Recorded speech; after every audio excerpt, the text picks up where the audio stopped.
in a dystopian, alternate 1920s America, where there is an imperial society, minimal social unrest, and lethal chambers for those who want to commit suicide. An alternate dystopian has received a head injury and during his convalescence discovered the forbidden play, The King in Yellow. The head injury changes him and he slowly descends into madness, believing he is in the world of the King in Yellow and an heir to Hastur himself. Having created himself a grand delusion, and with the aid of the strange and disturbing Mr. Wilde, he plots to force his cousin Louis to relinquish the imaginary title so he can take the crown himself. All in The Repairer of Reputations, the first story in the King in Yellow series by Robert W. Chambers. To help us grow, please like, subscribe, and be sure to click the bell. But just as importantly, comment and share. The algorithm must be fed, and comments are one of its favourite meals. You might want to help guide our explorations of the strange, dark and terrible by joining the Eldritch Order on Discord. You can via our Patreon or YouTube, coming soon. We release 3 episodes a week, 2 live streams that chat guides the story on, and complete versions when a story concludes. This is the complete version, compiled and re-edited from the earlier episodes. For now, it is time to enter the Cave of Chronicles.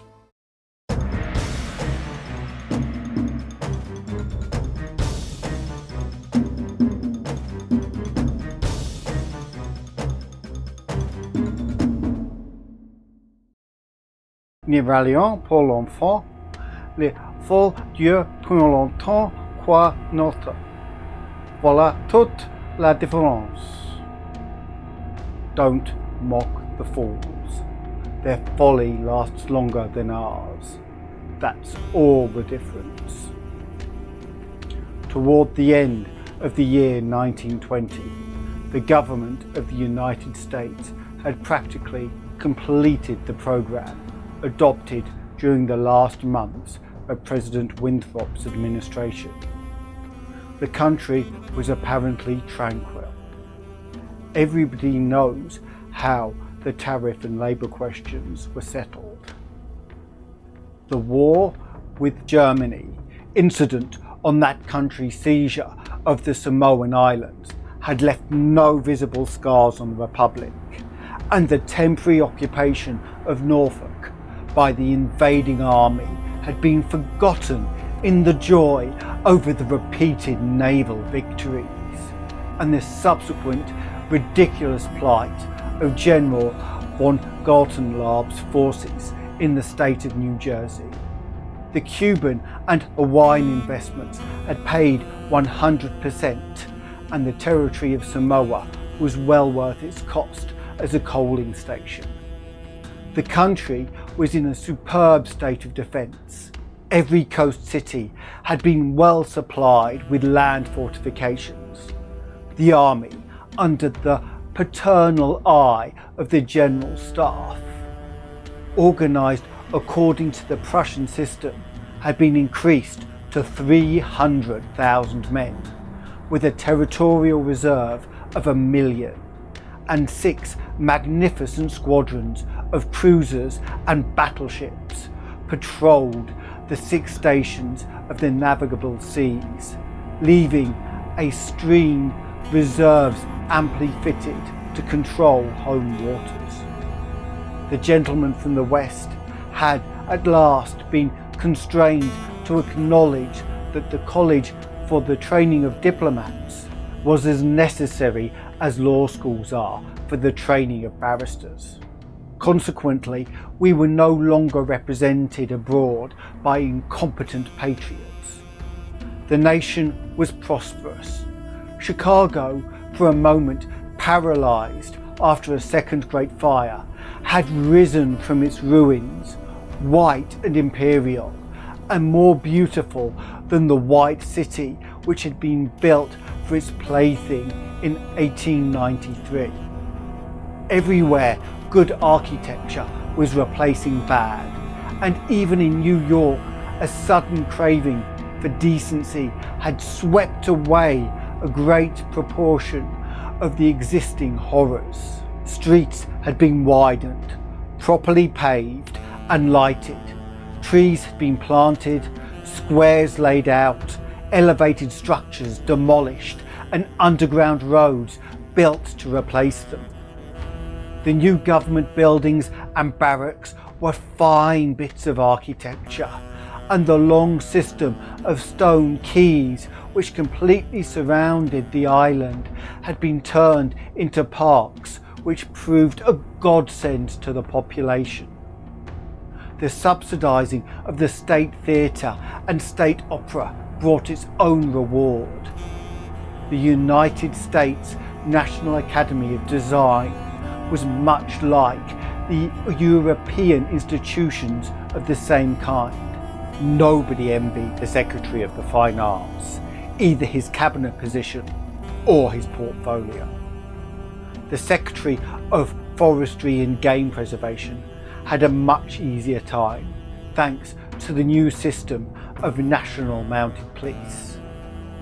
We had profited well by the latest treaties with France and England, the exclusion of foreigners as a measure of self-preservation, the settlement of the new independent black state of Suwannee, the checking of immigration, the new laws concerning naturalisation, and the gradual centralisation of power in the executive all contributed to national calm and prosperity. When the government solved the Indian problem and squadrons of Indian cavalry scouts in native costume were substituted for the pitiable organisations tacked onto the tail of skeletonized regiments by the former Secretary of War, the nation drew a long sigh of relief. When, after the colossal congress of religions, bigotry and intolerance were laid in their graves, and kindness and charity began to draw warring sects together, many through the millennium had arrived, at least in the New World, which, after all, is a world by itself. But self-preservation is the first law, and the United States had to look on in helpless sorrow as Germany, Italy, Spain and Belgium writhed in the throes of anarchy, while Russia, watching from the Caucasus, swooped and bound them one by one. In the city of New York, the summer of 1899 was signalised by the dismantling of the elevated railroads. The summer of 1900 will live in the memories of New York people for many a cycle. The Dodge statue was removed in that year. In the following winter began the agitation for the repeal of the laws prohibiting suicide, which bore its final fruit in the month of April 1920, when the first government lethal chamber was opened on Washington Square.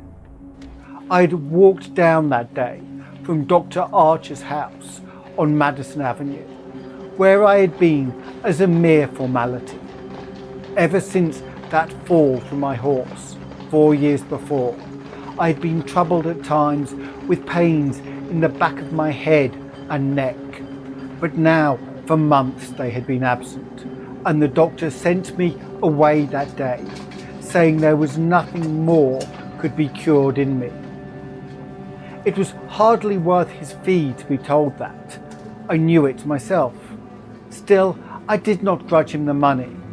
What I minded was the mistake he had made at first, when they picked me up from the pavement where I lay unconscious and somebody had mercifully sent a bullet through my horse's head.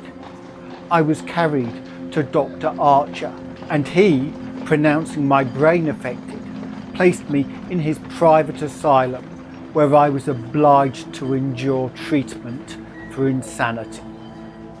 At last, he decided that I was well, and I, knowing that my mind had always been as sound as his, if not sounder, paid my tuition, as he jokingly called it, and left.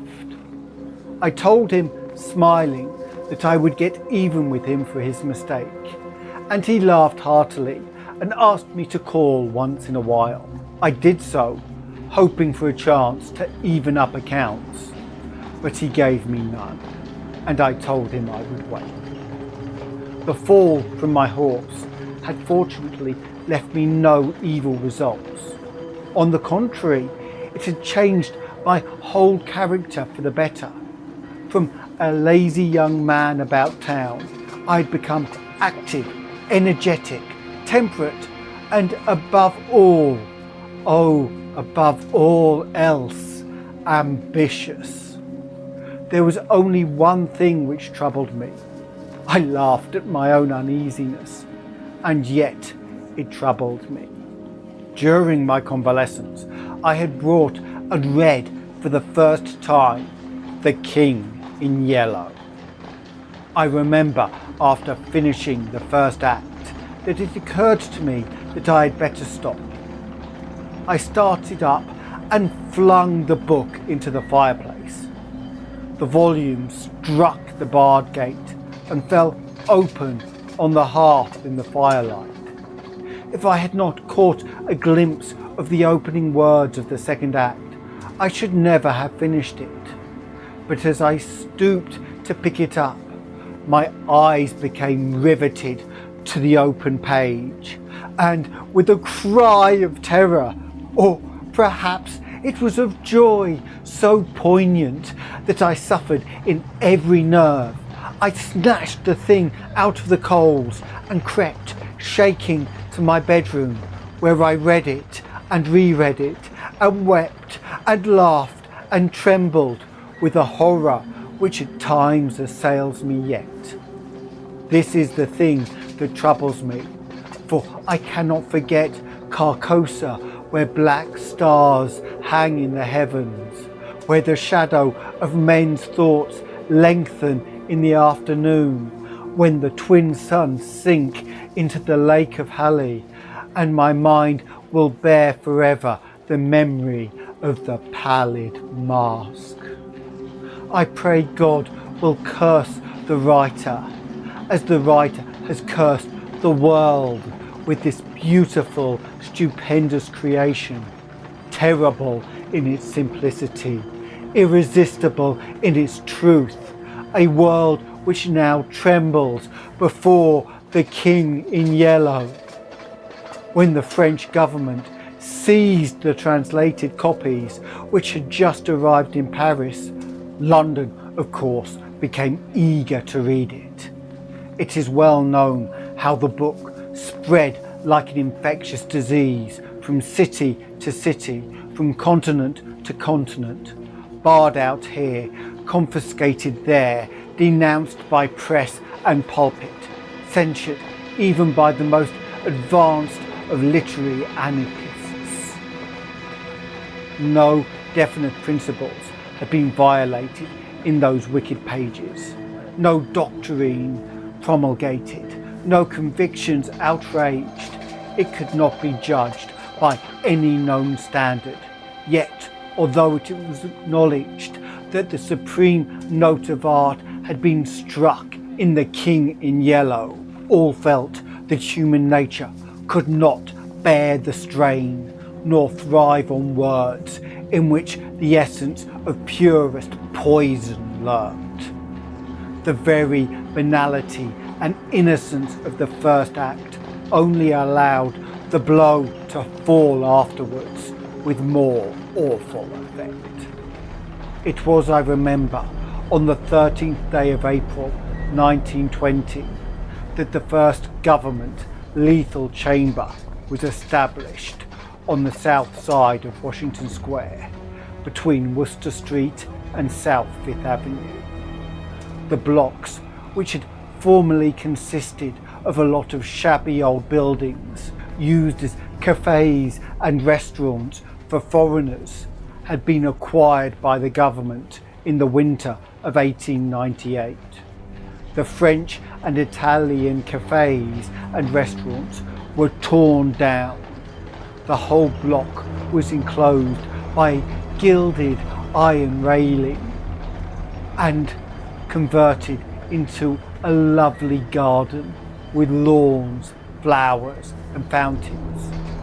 In the centre of the garden stood a small white building, severely classical in architecture and surrounded by thickets of flowers. 6 Ionic columns supported the roof, and the single door was of bronze. A splendid marble group of the Fates stood before the door, the work of a young American sculptor, Boris Yvain, who had died in Paris when only 23 years old. The inauguration ceremonies were in progress as I crossed University Place and entered the square. I threaded my way through the silent throng of spectators, but was stopped at 4th Street by a cordon of police. A regiment of United States Lancers were drawn up in a hollow square round the lethal chamber.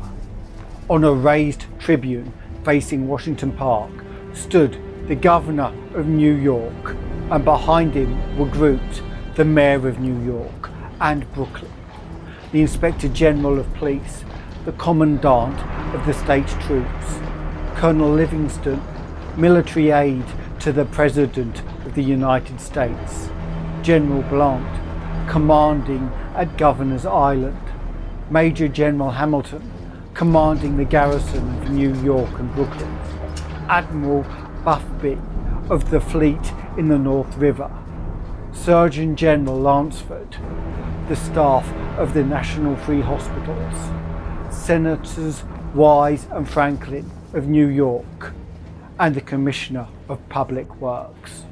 The tribune was surrounded by a squadron of hussars of the National Guard. The Governor was finishing his reply to the short speech of the Surgeon General. I heard him say, "The laws prohibiting suicide and providing punishment for any attempt at self-destruction have been repealed. The government has seen fit to acknowledge the right of man to end an existence which may have become intolerable to him through physical suffering or mental despair. It is believed that the community will be benefited by the removal of such people from their midst. Since the passage of this law, the number of suicides in the United States has not increased. Now, the government has determined to establish a lethal chamber in every city, town, and village in the country. It remains to be seen whether or not that class of human creatures from whose desponding ranks the new victims of self-destruction fall daily will accept the relief thus provided." He paused and turned to the white lethal chamber. The silence of the street was absolute. "There a painless death awaits him who can no longer bear the sorrows of this life. If death is welcome, let him seek it there." Then, quickly turning to the military aide of the President's household, "I declare the lethal chamber open." and again facing the vast crowd, he cried out in a clear voice, "Citizens of New York and the United States of America, through me, the government declares the lethal chamber to be open." The solemn hush was broken by a sharp cry of command. The squadron of hussars filed after the governor's carriage. The Lancers wheeled and formed along Fifth Avenue to wait for the commandant of the garrison, and the mounted police followed them. I left the crowd to gape and stare at the white marble death chamber, and crossing South Fifth Avenue, walked along the western side of that thoroughfare to Bleecker Street. Then I turned to the right and stopped before a dingy shop which bore the sign, Hauberk Armourer. I glanced at the doorway and saw Hauberk busy in his little shop at the end of the hall. He looked up and, catching sight of me, cried in his deep, hearty voice, "Come in, Mr. Castaigne." Constance, his daughter, rose to meet me as I crossed the threshold and held out her pretty hand, but I saw the blush of disappointment on her cheeks. I knew it was another Castaigne she had expected. My cousin, Lewis. I smiled at her confusion and complimented her on the banner she was embroidering from a coloured plate. Old Hauberk sat riveting the worn greaves of some ancient suit of armour, and the ting, ting, ting of his little hammer sounded pleasantly in the quaint shop. Presently he dropped his hammer and fussed about for a moment with a tiny wrench. The soft clash of the mail sent a thrill of pleasure through me. I loved to hear the music of steel brushing against steel, the mellow shock of the mallet on thigh pieces, and the jingle of chain armour. That was the only reason I went to see Hauberk. He had never interested me personally, nor did Constance, except for the fact of her being in love with Lewis. This did occupy my attention, and sometimes even kept me awake at night. But I knew in my heart that all would come right, and that I should arrange their future, as I expected to arrange that of my kind doctor, John Archer. However, I should never have troubled myself about visiting them just then, had it not been, as I say, that the music of the tinkling hammer had for me this strong fascination. I would sit for hours, listening and listening, when a stray sunbeam struck the inlaid steel. The sensation it gave me was almost too keen to endure. My eyes would become fixed, dilating with a pleasure that stretched every nerve almost to breaking, until some movement of the old armourer cut off the ray of sunlight. Then, still thrilling secretly, I leaned back and listened again to the sound of the polishing rag. Swish, swish, rubbing rust from the rivets. Constance worked with the embroidery over her knees, now and then pausing to examine more closely the pattern in the coloured plate from the Metropolitan Museum. "Who's this for?" I asked. Hauberk explained that in addition to the treasures of armour in the Metropolitan Museum, of which he had been appointed armourer, he also had charge of several collections belonging to rich amateurs. This was the missing greave of a famous suit, which a client of his had traced to a little shop in Paris on the Quai d'Orsay. He, Hauberk, had negotiated for and secured the greave, and now the suit was complete. He laid down his hammer and read me the history of the suit, traced since 1450 from owner to owner, until it was acquired by Thomas Stainbridge. When his superb collection was sold, this client of Hallberg's bought the suit, and since then the search for the missing Grieve had been pushed until it was almost by accident located in Paris. Did you continue to search so persistently without any certainty of the Grieve being still in existence? I demanded. Of course, He replied coolly. Then, for the first time, I took a personal interest in Hallberg. It was worth something to you? I ventured. No, He replied, laughing. my pleasure in finding it was my reward. Have you no ambition to be rich? I asked, smiling. My one ambition is to be the best armorer in the world. He answered gravely. Constance asked me if I had seen the ceremonies at the lethal chamber.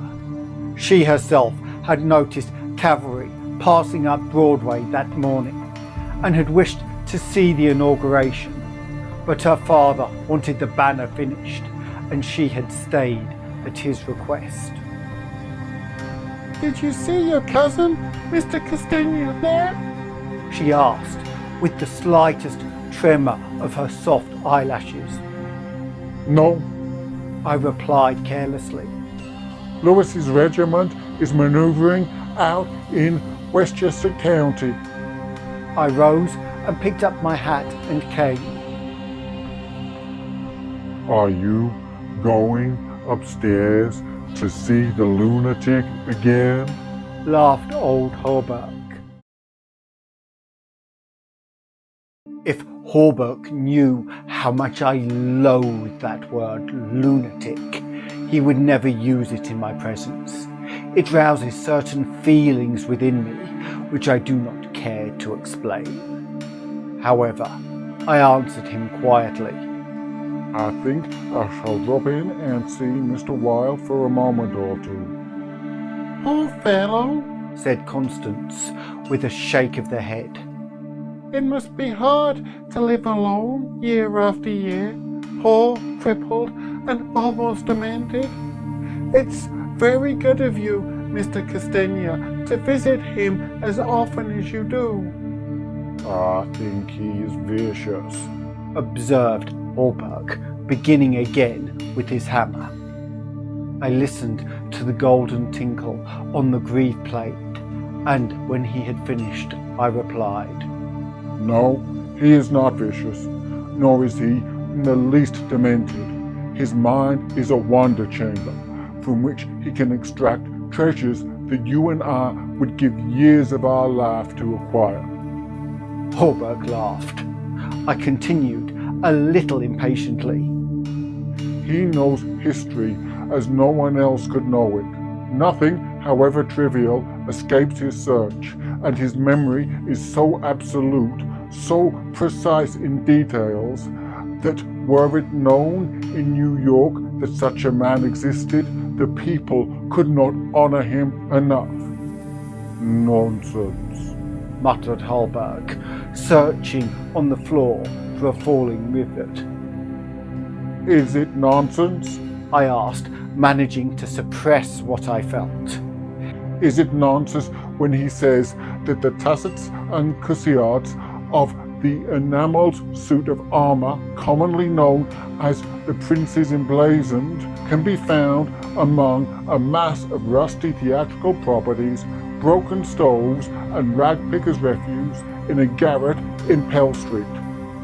Hallberg's hammer fell to the ground, but he picked it up and asked, with a great deal of calm, how I knew that the tassets and left cuissard were missing from the Prince's Emblazoned.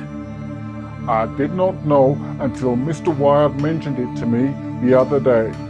He said they were in the garret of 998 Pelly Street. Nonsense, he cried, but I noticed his hand trembling under his leathern apron. Is this nonsense too? I asked pleasantly.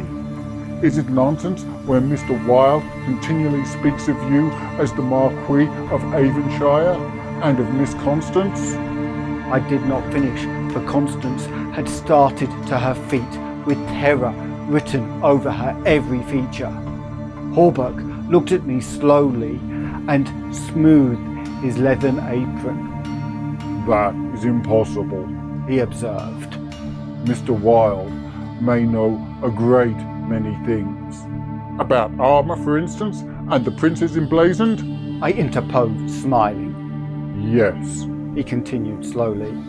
About armour also, maybe, but he is wrong in regard to the Marquis of Avonshire, who, as you know, killed his wife's transducer years ago and went to Australia, where he did not long survive his wife. Mr. Wilde is wrong, murmured Constance. Her lips were blanched, but her voice was sweet and calm. Let us agree, if you please, that in this one circumstance, Mr. Wilde is wrong, I said. I climbed the 3 dilapidated flights of stairs, which I had so often climbed before, and knocked at a small door at the end of the corridor. Mr. Wilde opened the door and I walked in. When he had double-locked the door and pushed a heavy chest against it, he came and sat down beside me, peering up into my face with his little light-coloured eyes. 6 new scratches covered his nose and cheeks, and the silver wires which supported his artificial ears had become displaced, though I had never seen him so hideously fascinating. He had no ears. The artificial ones, which now stood out at an angle from the fine wire, were his one weakness. They were made of wax and painted a shell pink, but the rest of his face was yellow. He might better have revelled in the luxury of some artificial fingers for his left hand, which was absolutely fingerless, but seemed to cause him no inconvenience, and he was satisfied with his wax ears. He was very small, scarcely higher than a child of 10, but his arms were magnificently developed, and his thighs as thick as any athlete's. Still, the most remarkable thing about Mr. Wilde was that a man of his marvellous intelligence and knowledge should have such a head. It was flat and pointed, like the heads of many of those unfortunates whom people imprison in the asylums for the weak-minded. Many called him insane, but I knew him to be as sane as I was. I do not deny that he was eccentric. The mania he had for keeping that cat and teasing her until she flew at his face like a demon was certainly eccentric. I never could understand why he kept the creature, nor what pleasure he found in shutting himself up in his room with this surly, vicious beast. I remember once glancing up from the manuscript I was studying by the light of some tallow dips and seeing Mr. Wilde squatting motionless on his high chair, eyes fairly blazing with excitement, while the cat, which had risen from her place before the stove, came creeping across the floor right at him. Before I could move, she flattened her belly to the ground, crouched, trembled, and sprang into his face. Howling and foaming, they rolled over and over on the floor, scratching and clawing until the cat screamed and fled under the cabinet, and Mr. Wilde turned over on his back, his limbs contracting and curling up like the legs of a dying spider. He was eccentric. Mr. Wilde had climbed into his high chair and, after studying my face, picked up a dog-eared ledger and opened it. Henry B. Matthews, He read, bookkeeper with Weissert and Company, dealers in church ornaments. Called April 3rd, reputation damaged on the racetrack, known as a welcher. Reputation to be repaired by August 1st, retainer $5. He turned the page and ran his fingerless knuckles down the closely written columns. P. Green Dunsbury, minister of the gospel, Fair Beach, New Jersey. Reputation damaged in the Bowery. To be repaired as soon as possible. Retainer $100. He coughed and added, Called April 6th. Then you are not in need of money, Mr. Wilde. I inquired. Listen, He coughed again. Mrs. C. Hamilton Chester of Chester Park, New York City. Called April 7th. Reputation damaged at Dieppe, France. To be repaired by October 1st. Retainer $500. Note, C. Hamilton Chester, Captain, USS Avalanche, ordered home from South Sea Squadron October 1st. Well, I said. The profession of a repairer of reputations is lucrative. His colourless eyes sought mine. I only wanted to demonstrate that I was correct. You said it was impossible to succeed as a repairer of reputations, that even I did succeed in certain cases. It would cost me more than I would gain by it. Today I have 500 men in my employ who are poorly paid, but who pursue the work with an enthusiasm which possibly may be born of fear. These men enter every shade and grade of society. Some even are pillars of the most exclusive social temples. Others are prop and pride of the financial world. Still others hold undisputed sway among the fancy and the talent. I chose them at my leisure, from those who reply to my advertisements. It's easy enough. They are all cowards. I could treble the number in 20 days if I wished. So you see, those who have in their keeping the reputation of fellow citizens, I have in my pay.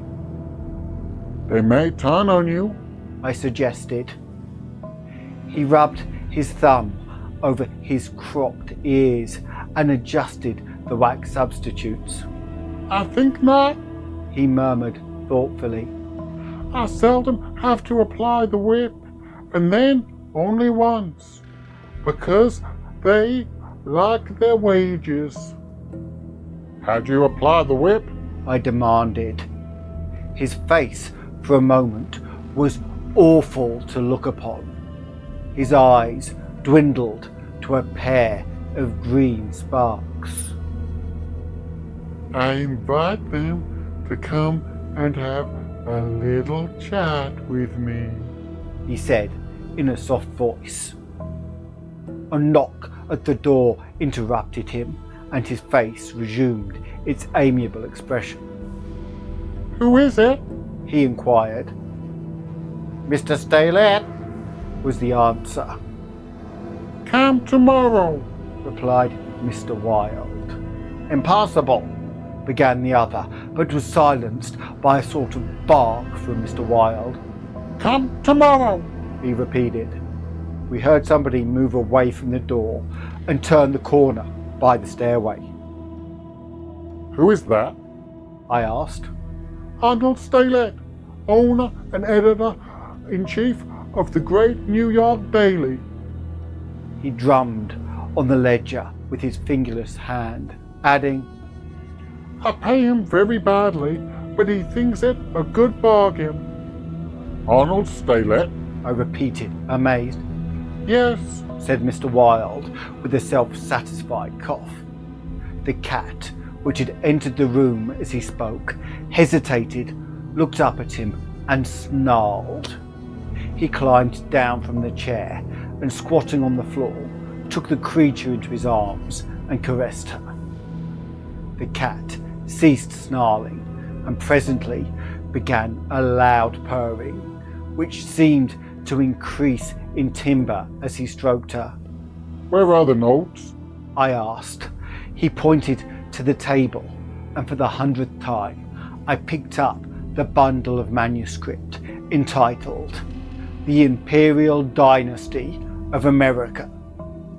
One by one I studied the well-worn pages, worn only by my own handling, and although I knew all by heart from the beginning, when from Carcosa, the Hades, Hastur and Aldebaran to Castaigne, Louis de Calvados, born December 19th, 1877, I read it with an eager, rapt attention, pausing to repeat parts of it aloud and dwelling especially on Hildred de Calvados, only son of Hildred Castaigne, and Edith Landes Castaigne, first in succession, etc., etc.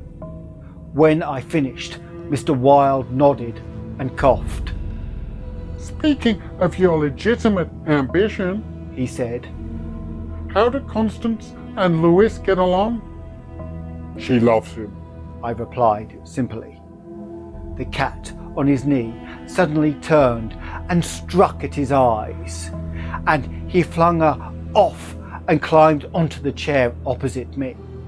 And Dr. Archer? But that's a matter you can settle any time you wish. He added. Yes, I replied. Dr. Archer can wait, but it is time I saw my cousin Louis. It is time, He repeated. Then he took another ledger from the table and ran over the leaves rapidly.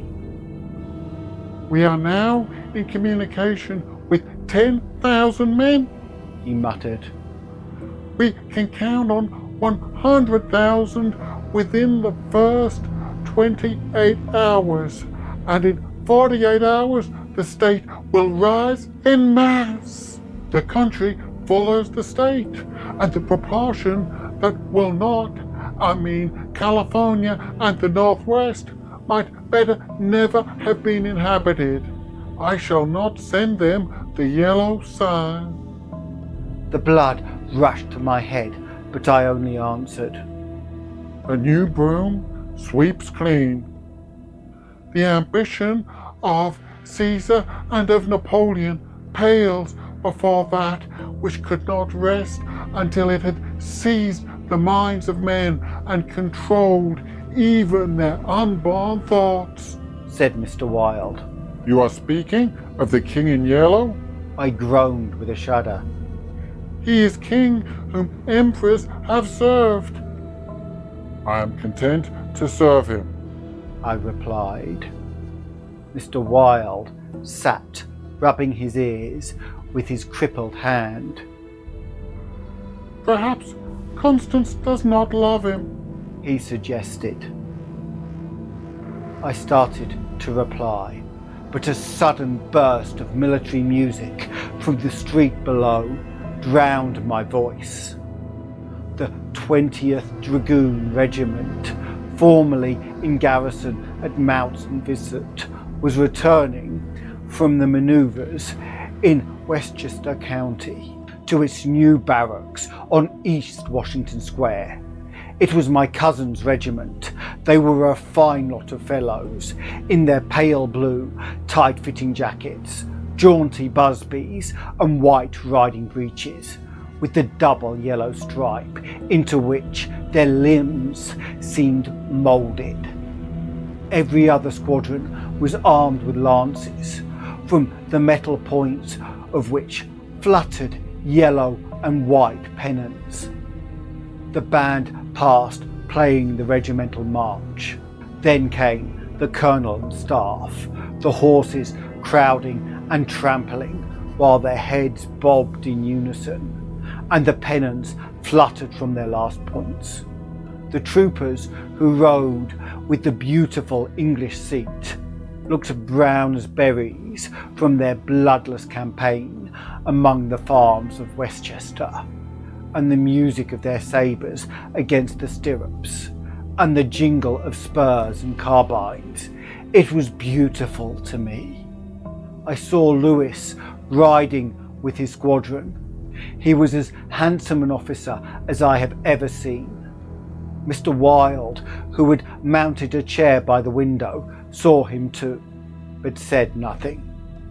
Lewis turned and looked straight at Hawberk's shop as he passed, and I could see the flush on his brown cheeks. I think Constance must have been at the window. When the last troopers had clattered by and the last pennons vanished into South Fifth Avenue, Mr. Wilde clambered out of his chair and dragged the chest away from the door. Yes, He said. it is time that you saw your cousin Lewis. He unlocked the door, and I picked up my hat and stick and stepped into the corridor. The stairs were dark. Groping about, I set my foot on something soft, which snarled and spit. I aimed a murderous blow at the cat, but my cane shivered to splinters against the balustrade, and the beast scurried back into Mr. Wilde's room. Passing Hawberk's door again, I saw him still at work on the armour, but I did not stop, and stepping out onto Bleecker Street, I followed it to Worcester, skirted the grounds of the Lethal Chamber, and crossed to Washington Park, went straight to my rooms in the Bendick. Here I lunched comfortably, read the Herald and the Meteor, and finally went to the steel safe in my bedroom and set the time combination. The 3 3/4 minutes which it is necessary to wait while the time lock is opening are to me golden moments. From the instant I set the combination to the moment when I gasp the knobs and swing back the solid steel doors, I live in an ecstasy of expectation. Those moments must be like moments passed in paradise. I know what I am to find at the end of the time limit. I know what the massive steel safe holds secure for me alone, and the exquisite pleasure of waiting is hardly enhanced when the safe opens and I lift from its velvet crown a diadem of purest gold blazing with diamonds. I do this every day, and yet the joy of waiting and at last touching again the diadem only seems to increase as the days pass. It is the diadem fit for a king among kings, an emperor among emperors. The king in yellow might scorn it, but it shall be worn by his royal servant. I held it in my arms until the alarm in the safe rang harshly, and then tenderly, proudly, I replaced it and shut the steel doors. I walked slowly back into my study, which faces Washington Square, and leaned on the windowsill. The afternoon sun poured into my windows, and a gentle breeze stirred the branches of the elms and maples in the park, now covered with buds and tender foliage. A flock of pigeons circled about the tower of the Memorial Church, sometimes alighting on the purple tiled roof, sometimes wheeling downward to the lotus fountain in front of the Marble Arch. The gardeners were busy with the flower beds around the fountain, and the freshly turned earth smelled sweet and spicy. A lawnmower drawn by a fat white horse clinked across the green, sword, and watering carts poured showers of spray over the asphalt drives. Around the statue of Peter Stuyvesant, which in 1897 had replaced the monstrosity supposed to represent Garibaldi. Children played in the spring sunshine, and nurse girls wheeled elaborate baby carriages with a reckless disregard for the pasty-faced occupants, which could probably be explained by the presence of half a dozen trim dragoon troopers languidly lolling on the benches. Through the trees, the Washington Memorial Arch glistened like silver in the sunshine, and beyond, on the eastern extremity of the square, the grey stone barracks of the dragoons and the white granite artillery stables were alive with colour and motion. I looked at the lethal chamber on the corner of the square opposite. A few curious people still lingered about the gilded iron railings, but inside the grounds the paths were deserted. I watched the fountains ripple and sparkle. The sparrows had already found this new bathing nook, and the basins were covered with the dirty, feathered little things. 2 or 3 white peacocks picked their way across the lawns, and a drab-coloured pigeon sat so motionless in the arm of one of the fates that it seemed to be part of the sculptured stone. As I was turning carelessly away, a slight commotion in the group of curious loiterers around the gates attracted my attention. A young man had entered and was advancing with nervous strides along the gravel path which leads to the bronze doors of the lethal chamber. He paused for a moment before the fates, and as he raised his head to those 3 monstrous faces, the pigeon rose from its sculptured perch, circled about for a moment, and wheeled to the east. The young man pressed his hand to his face, and then, with an undefinable gesture, sprang up the marble steps. The bronze doors closed behind him, and half an hour later, the loiterers slouched away, and the frightened pigeon returned to its perch in the arms of fate. I put on my hat and went out into the park for a little walk before dinner. As I crossed the central driveway, a group of officers passed, and one of them called out, "Hello, Hildred," and came back to shake hands with me. It was my cousin Lewis, who stood smiling and tapping his spurred heels with his riding whip. "Just back from Westchester," he said. "Been doing the bucolic milk and curds. You know, dairy maids in sunbonnets who say how and I don't think when you tell them they are pretty. I'm nearly dead for a square meal at Delmonico's. What's the news?" There is none. I replied pleasantly. I saw your regiment coming in this morning. "Did you? I didn't see you. Where were you?" In Mr. Wilde's window. "Oh, hell," He began impatiently. "that man is stark mad. I don't understand why you..." He saw how annoyed I felt by this outburst and begged my pardon. "Really, old chap," He said, "I don't mean to run down a man you like, but for the life of me, I can't see what the deuce you find in common with Mr. Wilde. He's not well bred, to put it generously. He is hideously deformed. His head is the head of a criminally insane person. You know yourself he's been in an asylum." So have I. I replied calmly. Lewis looked startled and confused for a moment, but recovered and slapped me heartily on the shoulder. "You were completely cured," He began, but I stopped him again. I suppose you mean that I was simply acknowledged to never have been insane.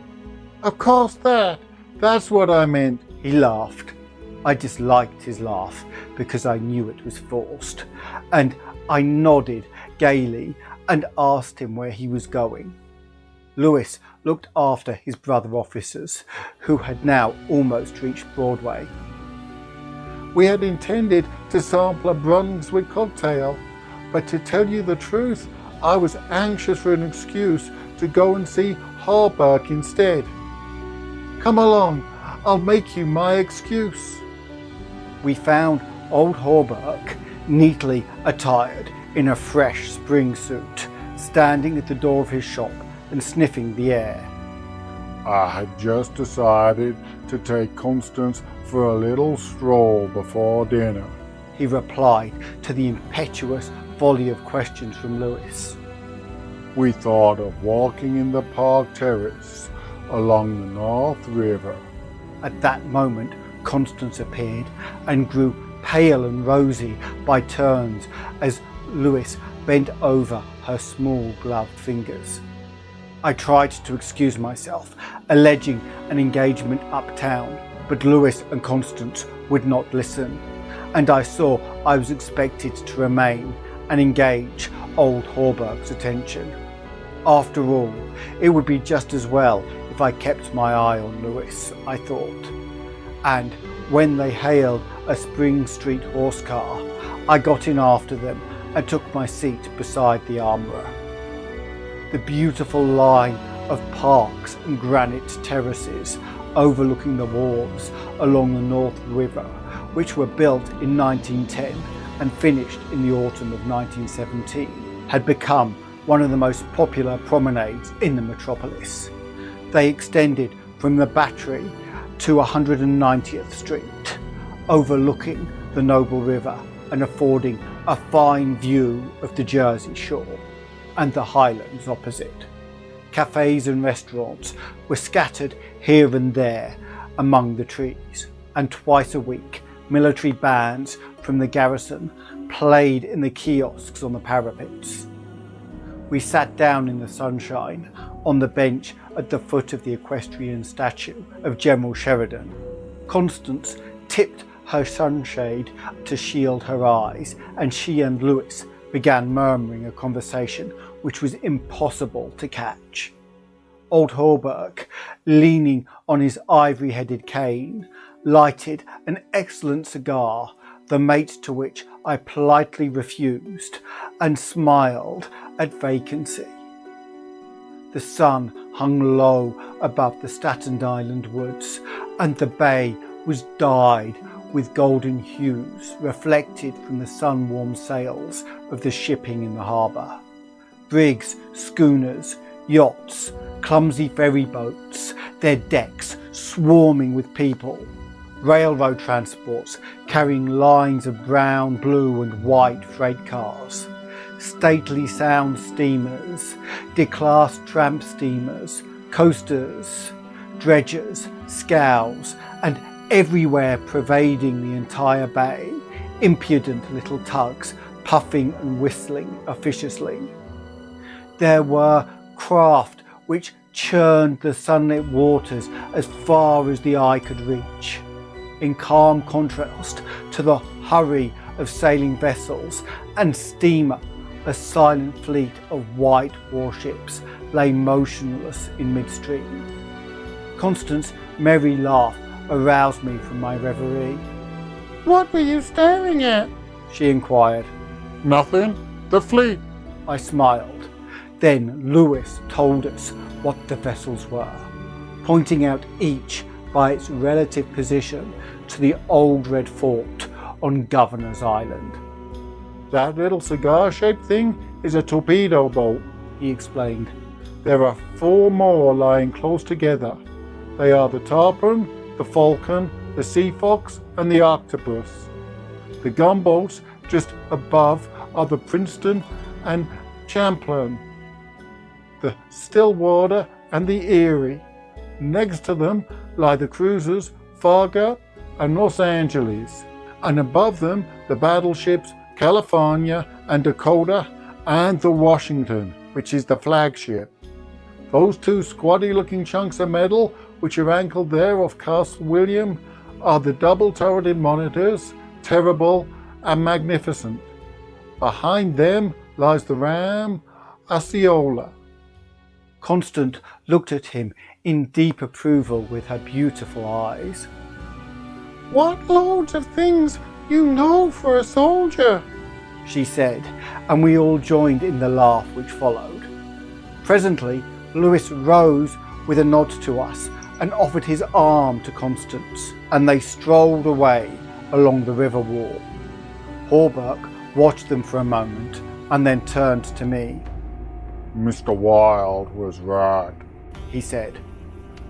I have found the missing tassets and left cassette of the Princes Emblazoned in a vile old junk garret in Pelly Street.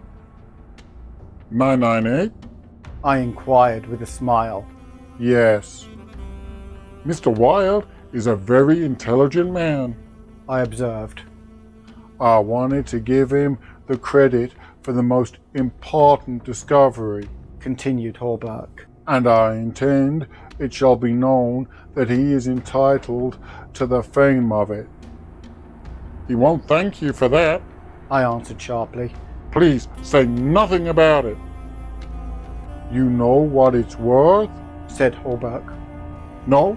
$50 perhaps? It is valued at $500, but the owner of the Princes Emblazoned will give $2,000 to the person who completes his suit. That reward also belongs to Mr. Wilde. He doesn't want it. He refuses it, I answered angrily. What do you know about Mr. Wilde? He doesn't need the money. He is rich, or will be richer than any living man except myself. What will we care for money then? What will we care, he and I, when what? Demanded Hawberk, astonished. You will see, I replied, on my guard again. He looked at me narrowly, much as Dr. Archer used to, and I knew he thought I was mentally unsound. Perhaps it was fortunate for him that he did not use the word lunatic just then. No, I replied to his unspoken thought. I am not mentally weak. My mind is as healthy as Mr. Wilde's. I do not care to explain just yet what I have on hand, but it is an investment which will pay more than mere gold, silver, and precious stones. It will secure the happiness and prosperity of a continent. Yes, a hemisphere. Oh, said Hawberk. And eventually, I continued more quietly, it will secure the happiness of the whole world. And incidentally, your own happiness and prosperity as well as Mr. Wilde's? Exactly. I smiled, but I could have throttled him for taking that tone. He looked at me in silence for a while, and then said very gently, Why don't you give up your books and studies, Mr. Castaigne, and take up a tramp among the mountains somewhere or other? You used to be fond of fishing. Take a cast or two at the trout in the Wranglies. I don't care for fishing anymore, I answered, without a shade of annoyance in my voice.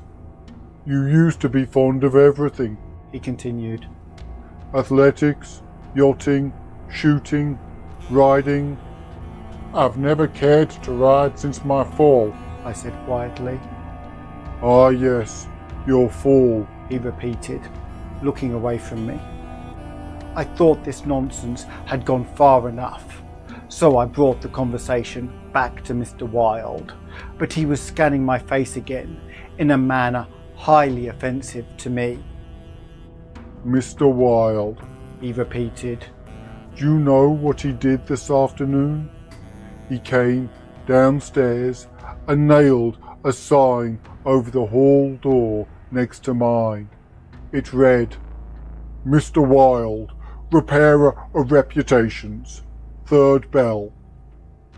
Do you know what a repairer of reputations can be?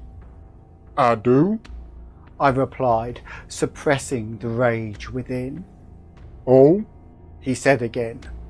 Lewis and Constance came strolling by and stopped to ask if we would join them. Hawberk looked at his watch. At the same moment, a puff of smoke shot from the casements of Castle William, and the boom of the sunset gun rolled across the water and was re-echoed from the highlands opposite. The flag came running down from the flagpole. The bugle sounded on the white decks of the warships, and the first electric light sparked out from the Jersey shore. As I turned into the city with Hawberk, I heard Constance murmur something to Lewis, which I did not understand, but Lewis whispered, "My darling," in reply, and again, walking ahead with Hawberk through the square, I heard a murmur of "sweetheart" and "my own Constance," and I knew the time had nearly arrived when I should speak of important matters with my cousin Lewis. One morning, early in May, I stood before the steel safe in my bedroom, trying on the golden jewelled crown. The diamonds flashed fire as I turned to the mirror, and the heavy beaten gold burned like a halo about my head. I remembered Camilla's agonized scream and the awful words echoing through the dim streets of Carcosa. They were the last lines in the first act, and I dared not think of what followed, dared not even in the spring sunshine. There, in my own room, surrounded with familiar objects, reassured by the bustle from the street and the voices of the servants in the hallway outside. For those poisoned words had dropped slowly into my heart, as death sweat drops upon a bedsheet and is absorbed. Trembling, I put the diadem from my head and wiped my forehead, but I thought of Hastur and of my own rightful ambition, and I remembered Mr. Wilde as I had last left him, his face all torn and bloody from the claws of that devil's creature, and what he said. What he said. The alarm bell in the safe began to whir harshly, and I knew my time was up. But I would not heed it, and I replaced the flashing circlet upon my head. I turned defiantly to the mirror. I stood for a long time, absorbed in the changing expression of my own eyes. The mirror reflected a face which was like my own, but whiter and so thin that I hardly recognized it, and all the time I kept repeating between my clenched teeth, The day has come. The day has come. while the alarm in the safe whirred and clamoured, and the diamonds sparkled and flamed above my brow. I heard a door open, but did not heed it. It was only when I saw two faces in the mirror. It was only when another face rose over my shoulder and two other eyes met mine. I wheeled like a flash and seized a long knife from my dressing table, and my cousin sprang back, very pale, crying, Hildred, for God's sake! and then, as my hand failed, he said, It is I, Lewis. Don't you know me? I stood silent. I could not have spoken for my life. He walked up to me and took the knife from my hand. What is all this? He inquired in a gentle voice. Are you ill? No. I replied, but I doubt if he heard me. Come, come, old fellow, He cried. take off that brass crown and toddle into the study. Are you going to a masquerade? What's all this theatrical tinsel anyway? I was glad he thought the crown was made of brass and paste. Yet I didn't like him any the better for thinking so. I let him take it from my hands, knowing it was best to humour him. He tossed the splendid diadem in the air and, catching it, turned to me smiling. It's dear at 50 cents, He said. What's it for? I did not answer, but took the circlet from his hands and, placing it in the safe, shut the massive steel door. The alarm ceased its infernal din at once. He watched me curiously, but did not seem to notice the sudden ceasing of the alarm. He did, however, speak of the safe as a biscuit box. Fearing lest he might examine the combination, I led the way into my study. Lewis threw himself on the sofa and flicked at flies with his eternal riding whip. He wore his fatigue uniform with the braided jacket and jaunty cap, and I noticed that his riding boots were all splashed with red mud. Where have you been? I inquired. Jumping mud creeks in Jersey? He said. I haven't had time to change yet.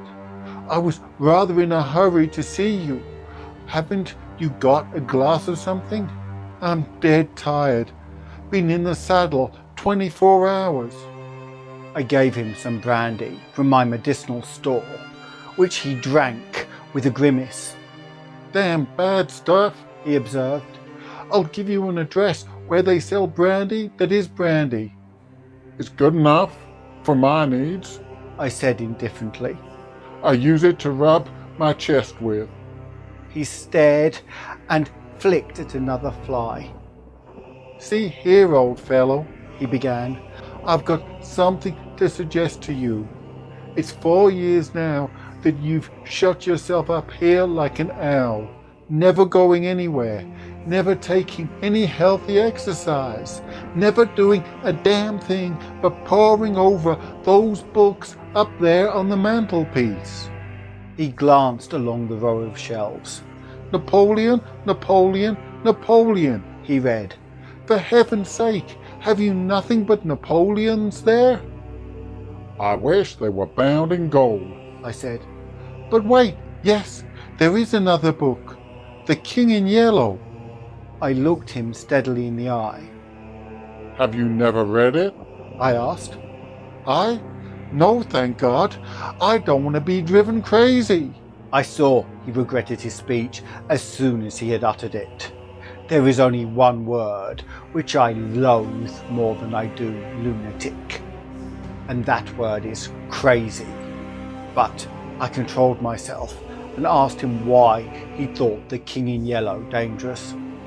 Oh, I don't know, He said hastily.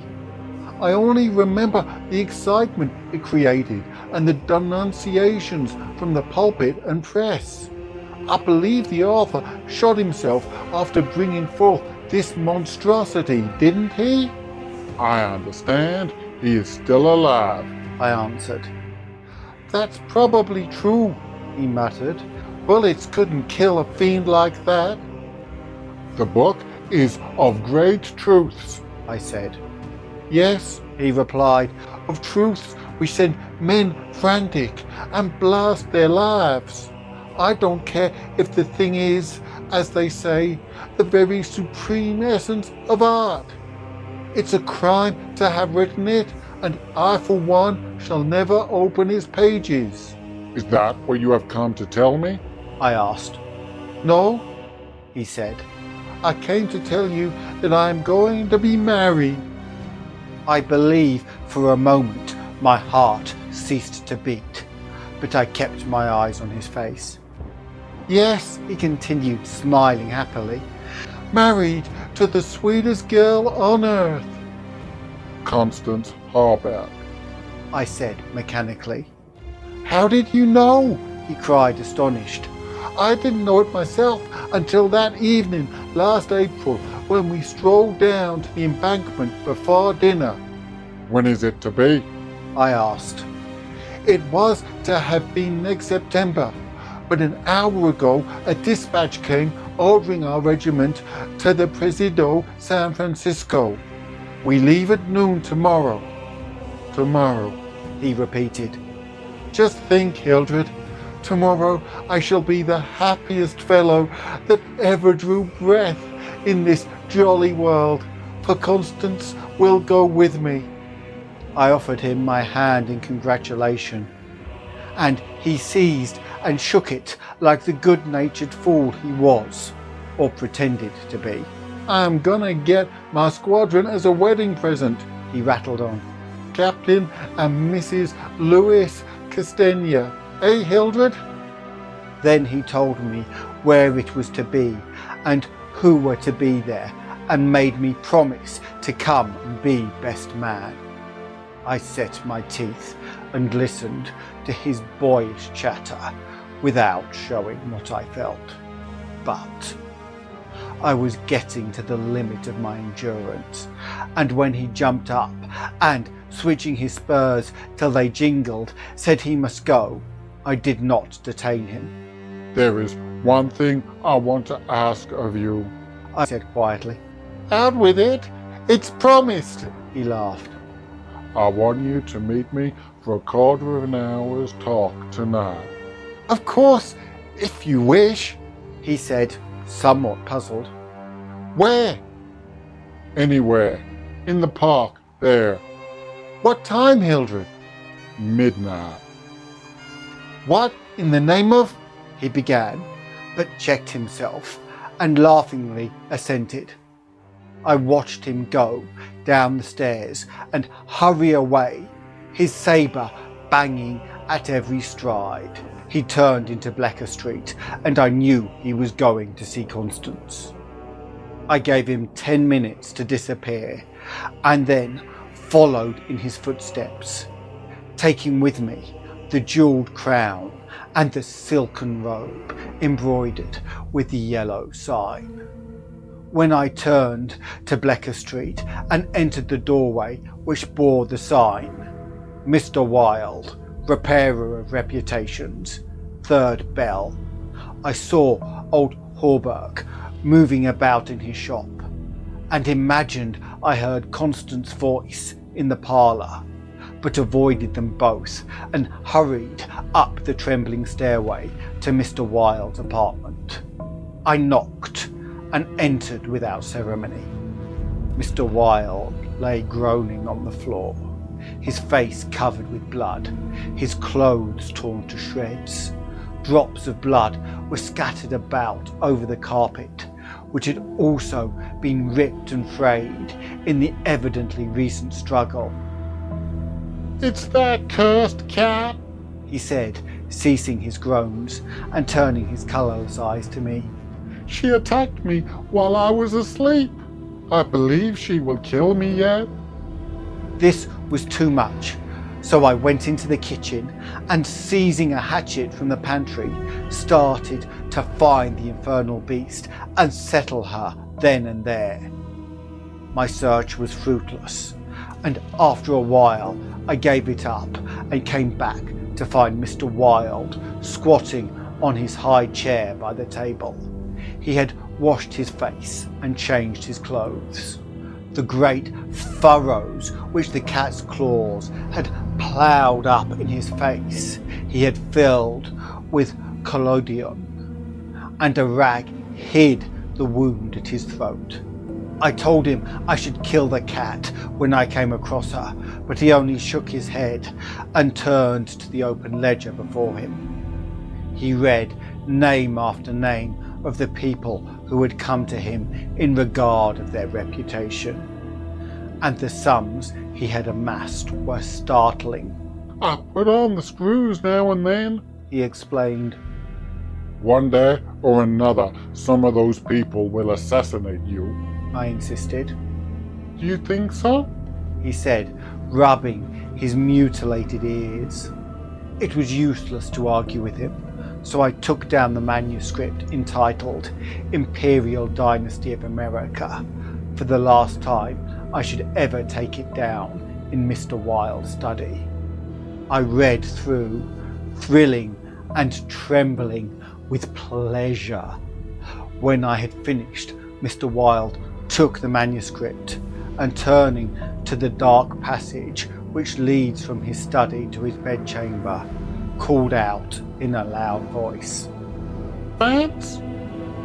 Then, for the first time, I noticed a man crouching there in the shadow. How I had overlooked him during my search for the cat, I cannot imagine. Vance, come in! Cried Mr. Wilde. The figure rose and crept towards us, and I shall never forget the face that he raised to mine as the light from the window illuminated. Vance, this is Mr. Castaigne, said Mr. Wilde. Before he had finished speaking, the man threw himself on the ground before the table, crying and gasping, Oh God! Oh my God! Help me! Help me! Forgive me! Oh, Mr. Castaigne, keep that man away! You cannot mean it! You are different! Save me! I am broken down! I was in a madhouse, and now, when all was coming right, when I had forgotten the king in yellow, but I shall go mad again! I shall go mad! His voice died into a choking rattle, for Mr. Wilde had leapt on him and his right hand encircled the man's throat. When Vance fell in a heap on the floor, Mr. Wilde clambered nimbly into his chair again and, rubbing his mangled ears with the stump of his hand, turned to me and asked for the ledger. I reached it down from the shelf and he opened it. After a moment's searching along the beautifully written pages, he coughed complacently and pointed to the name Vance. Vance! Oswald Vance. At the sound of his name, the man on the floor raised his head and turned a convulsed face to Mr. Wilde. His eyes were injected with blood, his lips tumefied. Called April 28th. Continued Mr. Vance. Occupation, cashier in the Seaforth National Bank. Has served term of forgery at Sing Sing, from whence he was transferred to the asylum for the criminally insane. Pardoned by the Governor of New York and discharged from the asylum January 19, 1918. Reputation damaged at Sheepshead Bay. Rumors that he lives beyond his income. Reputation to be repaired at once. Retainer $1,500. Note, he has embezzled sums accounting to $30,000 since March 20, 1919. Excellent family and secured present position through uncle's influence. Father, president of Seaforth Bank. I looked at the man on the floor. Get up, Vance, said Mr. Wilde in a gentle voice. Vance rose as if hypnotized. He will do as we suggest now, observed Mr. Wilde, and opening the manuscript, he read the entire history of the Imperial Dynasty of America. Then, in a kind and soothing murmur, he ran over the important points with Vance, who stood like one stunned. His eyes were so blank and vacant that I imagined he had become half-witted, and remarked it to Mr. Wilde, who replied that it was of no consequence anyway. Very patiently, we pointed out to Vance what his share in the affair would be, and he seemed to understand after a while. Mr. Wilde explained the manuscript using several volumes on heraldry to substantiate the results of his researches. He mentioned the establishment of the dynasty in Carcosa, the lakes which connected Hastur, Aldebaran, and the mystery of the Hyades. He spoke of Casilda and Camilla, and sounded the cloudy depths of Demi and the lake of Halley. The scalloped tattoos of the king in yellow must hide your tale forever, he muttered, but I do not believe Vance heard him. Then, by degrees, he led Vance along the ramifications of the imperial family, to Urault and Thale, from Natolalba and Phantom of Truth to Aldones, and then, tossing aside the manuscript and notes, he began the wonderful story of the last king. Fascinated and thrilled, I watched him. He threw up his head, his long arms were stretched out in a magnificent gesture of pride and power, and his eyes blazed deep in their sockets like two emeralds. Vance listened stupefied. As for me, when at last Mr. Wilde finished, and pointing to me, cried, "The cousin of the king!" My head swam with excitement. Controlling myself with a superhuman effort, I explained to Vance why I alone was worthy of the crown, and why my cousin must be exiled or die.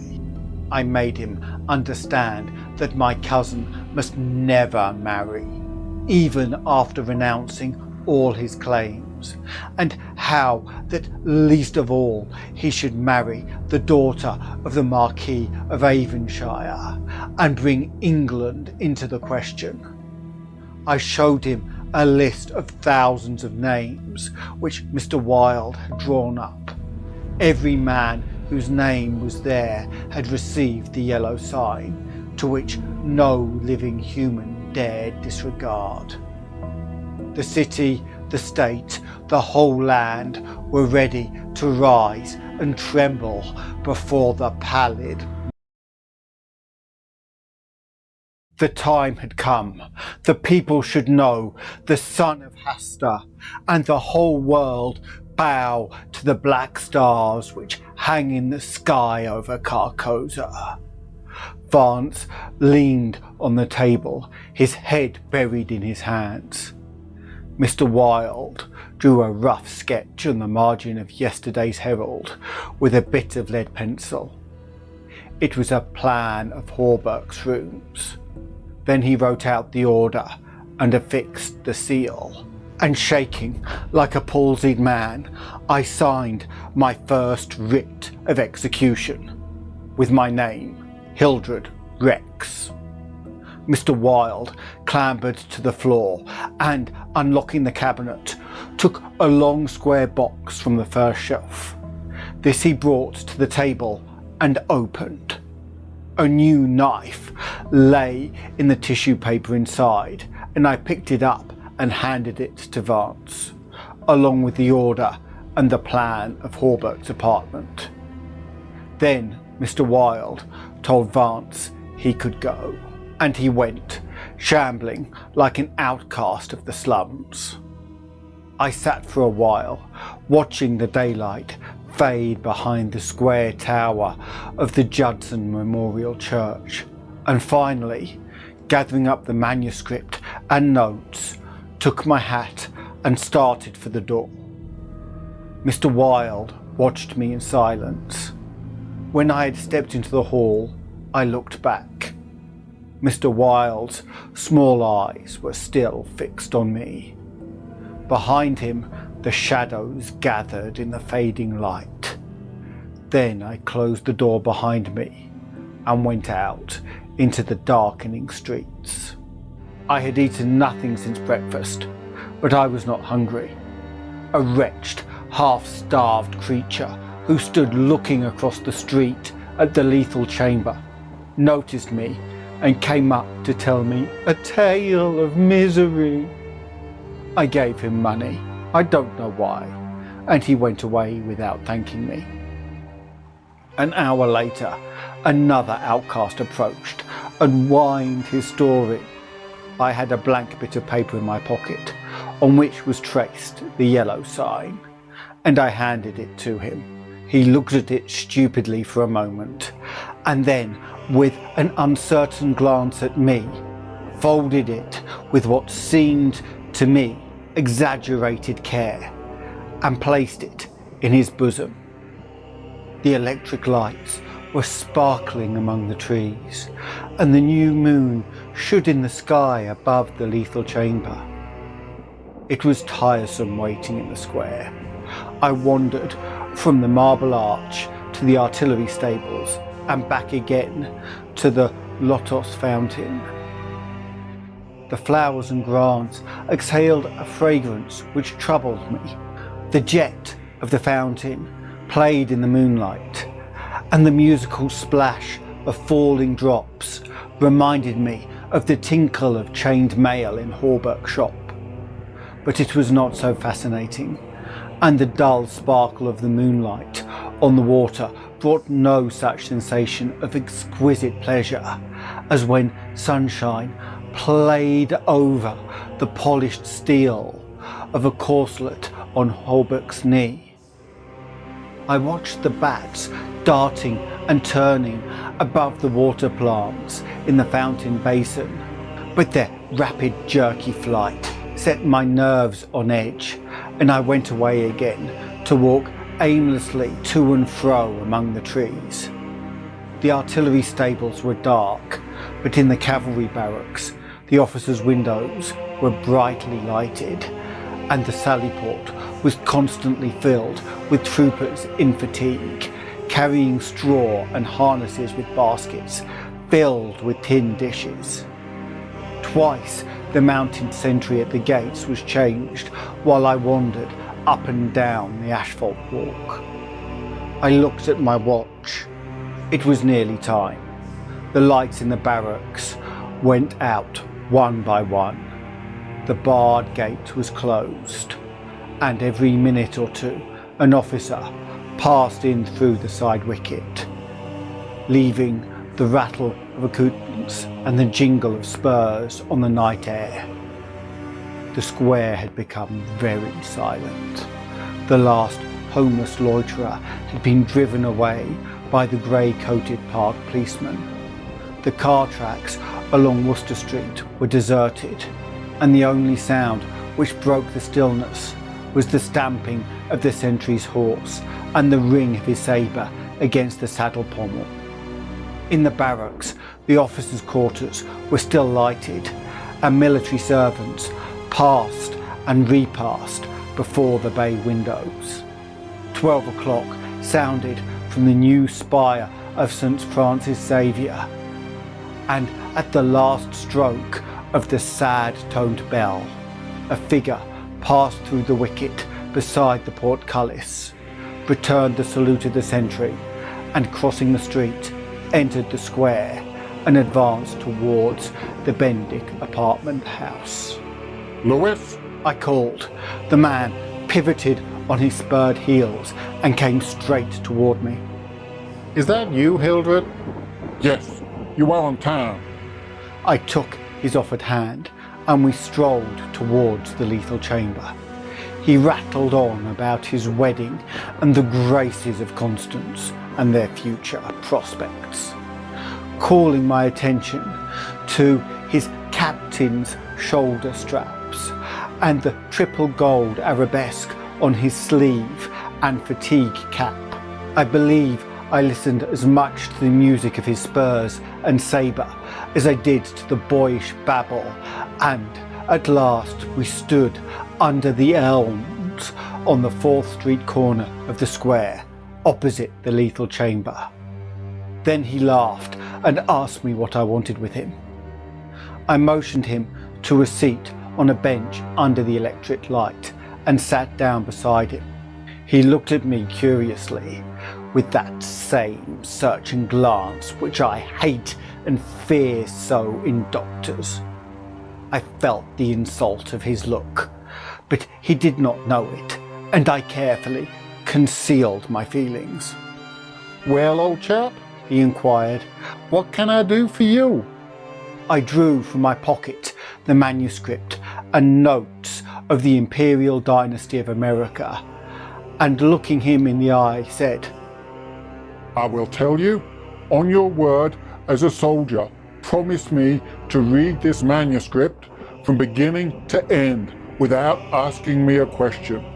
Promise me to read these notes in the same way, and promise me to listen to what I have to tell later.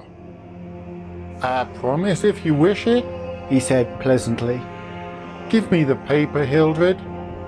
He began to read, raising his eyebrows with a puzzled, whimsical air which made me tremble with suppressed anger. As he advanced, his eyebrows contracted and his lips seemed to form the word rubbish. Then he looked slightly bored, but apparently for my sake read with an attempt at interest, which presently ceased to be an effort. He started when, in the closely written pages, he came to his own name, and when he came to mine, he lowered the paper and looked sharply at me for a moment. But he kept his word and resumed his reading, and I let the half-formed questions die on his lips unanswered. When he came to the end and read the signature of Mr. Wilde, he folded the paper carefully and returned it to me. I handed him the notes and he settled back, pushing his fatigue cap up to his forehead with a boyish gesture which I remembered so well in school. I watched his face as he read, and when he finished, I took the notes with the manuscript and placed them in my pocket. Then I unfolded a scroll marked with the yellow sign. He saw the sign, but did not seem to recognize it, and I called his attention to it somewhat sharply. Well, he said, I see it. What is it? It is the yellow sign, I said angrily. Oh, that's it, is it? Said Lewis in that flattering voice which Dr. Archer used to employ with me, and would probably have employed again had I not settled his affair for him. I kept my rage down and answered as steadily as possible. Listen, you have engaged your word. I'm listening, old chap, he replied soothingly. I began to speak very calmly. Dr. Archer, having by some means become possessed of the secret of the imperial succession, attempted to deprive me of my right, alleging that because of a fall from my horse 4 years ago, I had become mentally deficient.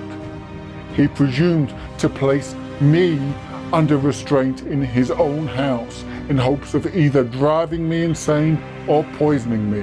I have not forgotten it. I visited him last night, and the interview was final. Lewis turned quite pale, but did not move. I resumed triumphantly. There are yet 3 people to be interviewed in the interests of Mr. Wilde and myself. They are my cousin Lewis, Mr. Hallberg, and his daughter Constance.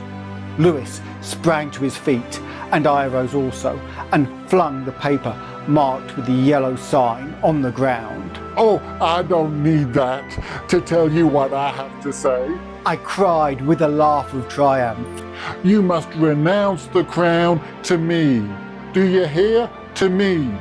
Lewis looked at me with a startled air, but recovering himself, said kindly, Of course I renounce the... What is it I must renounce? The crown, I said angrily. Of course, he answered. I renounce it. Come, old chap, I'll walk back to your rooms with you. Don't try any of your doctor's tricks on me. I cried, trembling with fury. Don't act as if you think I am insane. What nonsense, he replied. Come, It's getting late, Hildred. No, I shouted. you must listen. You cannot marry. I forbid it. Do you hear? I forbid it. You shall renounce the crown, and in reward I grant you exile. But if you refuse, you shall die. He tried to calm me, but I was roused at last, and drawing my long knife barred his way. Then I told him how they would find Dr. Archer in the cellar with his throat cut open, and I laughed in his face when I thought of Vance and his knife and the order signed by me. Ah, you are the king, I cried. but I shall be king. You are here to keep from me the empire over all the habitable earth. I was born the cousin of a king, but I shall be king. Lewis stood white and rigid before me. Suddenly a man came running up 4th Street, entered the gate of the Lethal Temple, traversed the path to the bronze doors at full speed, and plunged into the death chamber with the cry of one demented. And I laughed until I wept tears, for I had recognised Vance. I knew that Horberg and his daughter were no longer in my way. Go, I cried. you have ceased to be a menace. You will never marry Constance now, and if you marry anyone else in your exile, I will visit you as I did my doctor last night. Mr. Wilde takes charge of you tomorrow. Then I turned and darted into South 5th Avenue, and with a cry of terror, Lewis dropped his belt and sabre and followed me like the wind. I heard him close behind me at the corner of Bleecker Street, and I dashed into the doorway under Horberg's sign. He cried, Halt, or I fire! Then, when he saw that I flew up the stairs, leaving Horberg's shop below, he left me, and I heard him hammering and shouting at their door as though it were possible to arouse the dead. Mr. Wilde's door was open, and I entered crying, It is done, it is done. Let the nations rise and look upon their king. But I could not find Mr. Wilde. So I went to the cabinet and took the splendid diadem from its case. Then I drew on the white silk robe, embroidered with the yellow sign, and placed the crown upon my head. At last I was king. King by my right in Hastur. King because I knew the mystery of the Hades, and my mind had sounded the depths of the lake of Hali. I was king. The first grey pencilings of dawn would raise a tempest which would shake 2 hemispheres. Then, as I stood, my every nerve pitched to the highest tension, faint with the joy and splendour of my thought. Without, in the dark passage, a man groaned. I seized the tallow dip and sprang to the door. The cat passed me like a demon, and the tallow dip went out. But my long knife flew swifter than she, and I heard her screech, and I knew that my knife had found her. For a moment I listened to her tumbling and thumping about in the darkness, and then, when her frenzy ceased, I lighted a lamp and raised it over my head. Mr. Wilde lay on the floor with his throat torn open. At first I thought he was dead, but as I looked, a green sparkle came into his sunken eyes. His mutilated hand trembled, and then a spasm reached his mouth from ear to ear. For a moment my terror and despair gave place to hope, but as I bent over him, his eyeballs rolled clean around in his head, and he died.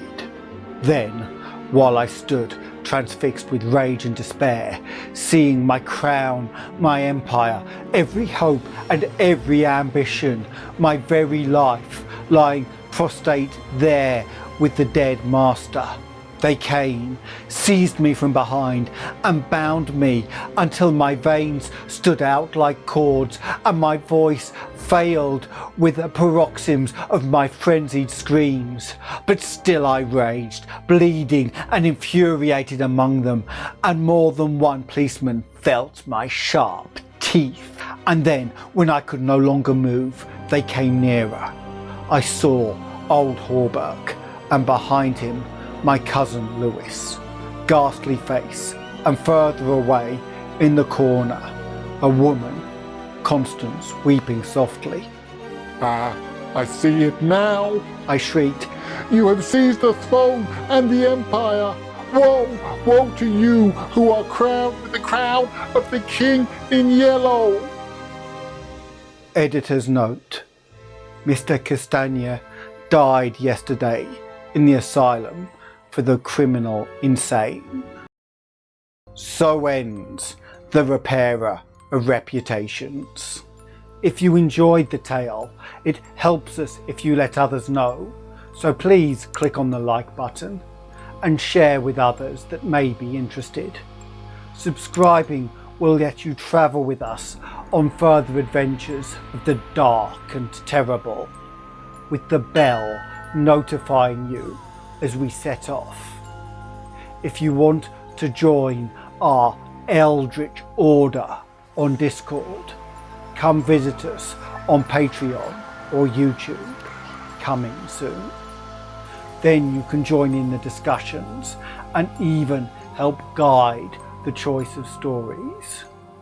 There is an ever-growing list of insane benefits. See the description for details of the Patreon and for a link to Canje Studios to find out about modern board games where you can create your own dark and terrible stories. Until next time, farewell.